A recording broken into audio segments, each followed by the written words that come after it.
Hey guys, Dr. Islam here. I thought I would do something funny. I thought today, let me take an online quiz about the GI tract to see if I can do better than a kid. So, if you're wondering, me, Dr. Islam, a board-certified Mayo Clinic trained GI doctor, can score better than a kid's quiz, this video is for you. Let's begin. So, how long is the adult small intestine? A, 22 feet, B, 30 inches, C, 30 miles, all right, that's pretty damn big, or D, 17 feet. So the small intestine is the longest part of your GI tract. It's between the stomach and the colon, or the large intestine. And the main function of the small intestine is to really absorb nutrients and take care of some of the nutritional issues that are there. There are some diseases that affect the small intestine, more commonly being Crohn's disease. Now, I know that it's the largest one, but I know for a fact it's not 30 miles, so I'm going to go for 17 feet, because that looks to be the middle ground. The digestive process starts in the A, stomach, B, esophagus, C, mouth, or D, the bathroom. That's actually good.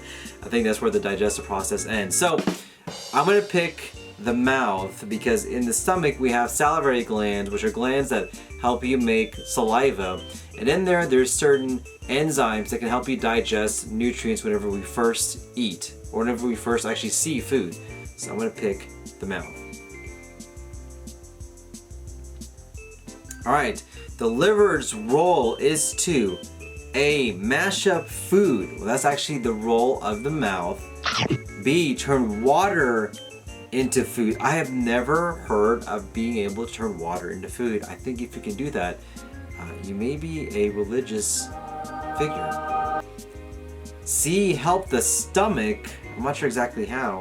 Or D, remove harmful substances from the blood. So the answer for this one is D. So the liver is a fascinating organ. It does a lot of different things. So number one, it helps to produce bile. And bile is a substance to help get rid of fat. Number two is that it can detoxify substances inside your body. So whenever you have bad things, it can help get rid of it. And this is the reason why when you have what's called liver cirrhosis or end-stage liver disease, where you have scarring of the liver, you can develop a high prevalence of toxins, which can manifest as a condition called hepatic encephalopathy, which is confusion, altered mental status, or things like that from a condition called cirrhosis, which is end-stage liver disease. So I think the answer is D on this one.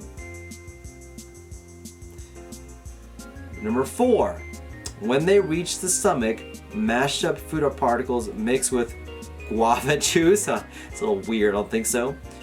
B, gastric juices. C, mucus, or D, bile. So I think the answer here is B. In your stomach, you have juices inside your stomach that can help break down food into these smallest substances. So you don't actually produce mucus in your stomach. The mucus can be in there maybe from swallowing, snot and stuff like that. And like I mentioned before, so you actually can have bile inside the stomach. It's called bile reflux.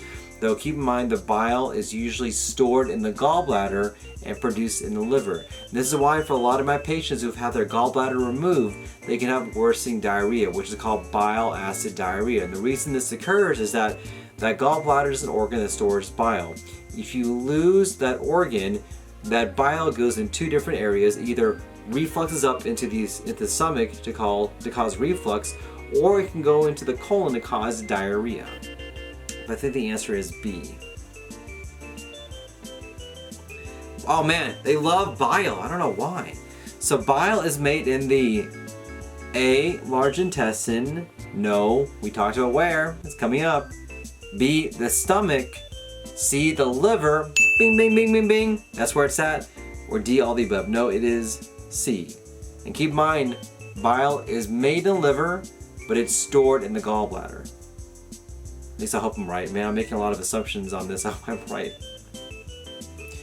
What does the digestive system do? It's a very good question. So, A, breaks down and handles food. I think that sounds right. B, pumps blood throughout the body. I think this is the heart. C, helps you breathe. I think these are the lungs. Or D, helps your arms and legs move. I don't think that's it. I think it is breaking down and handling food. So I think I got that one right. All right. Number 7, your food can spend up to this long in the small intestine. All right, this is actually a hard question because I don't know if I know the answer to this one.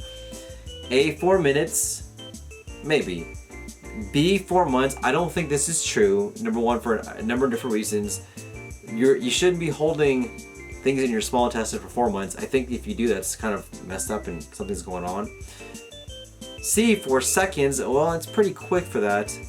Or D, 4 hours. So I think out of all of these, I'm going to choose process of elimination. I don't think it's 4 months. I don't think it's 4 seconds. 4 minutes is not that impressive, so I'm going to say 4 hours. Hope my my test-taking strategy skills are working.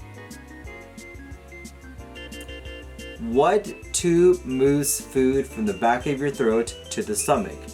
So A, epiglottis. The epiglottis is actually not a tube. The epiglottis is the area in the back of your mouth which helps with the transfer of food from the mouth to the esophagus. So if that is impaired, a lot of my patients complain of either difficulty with the initiation of eating, so they can cough whenever they initially eat, or they choke when they initially eat. Usually my patients who have an epiglottis problem will have a history of either stroke, dementia, or things like that. B, the esophagus, yes. C, the feeding tube, or D, the pharynx. So a feeding tube actually is a tube that we can place directly in the stomach with a scope that allows us to bypass the whole upper esophagus. The reason we can do this is that if you have a problem eating, let's say you have a stroke, you can't eat correctly, or you're not getting the nutrition that you need, this feeding tube allows us to bypass that esophagus area and allow you to have nutrition directly in the stomach. So the answer for this one, I think, is the esophagus. Question 9. Which organs help with the absorption of nutrients? Oh, this actually may be hard. So, A, pancreas, liver, and gallbladder. Okay, maybe. B, the liver, heart, and spleen. So the heart, no, and the spleen, no. So I'm going to cross that one out. C, gallbladder, kidney, and appendix. So the kidney does not absorb nutrients, and the appendix doesn't do that as well. I'm going to cross that one out. Or D, kidneys, liver, and bladder. Kidneys is wrong, bladder is wrong, so I'm going to go with A. Process of elimination, the key to getting questions right in medical school. 10. The large intestine measures about, all right, this is actually hard, 1 foot long, B, 10 feet long, C, 5 feet long, or D, 100 feet long. So I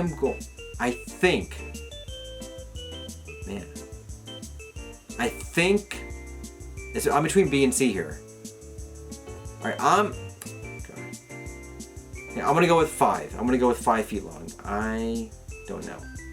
All right, finished quiz. All right, let us see if I beat a kid quiz. Oh man, I'm nervous now. 90! Boom! All right, good. I got it right. 90. All right. So the question I missed is, how long is an adult's small intestine? 22 feet. Oh, did I pick 30 inches? I'm gonna go for 17 feet. Oh man, I think I messed up on that. Okay. All right. I am so proud of myself. I got this one done. I got a 90%. I am so happy. I want to thank you guys for watching these videos. Hey, if you like these videos like this one, like I'm doing today, some fun, off-the-cuff videos, let me know in the comments. I'd love to see what you guys have to say and what you guys have to have. But guys, stay happy, stay healthy. Look forward to seeing you guys in more videos. Thanks and take care.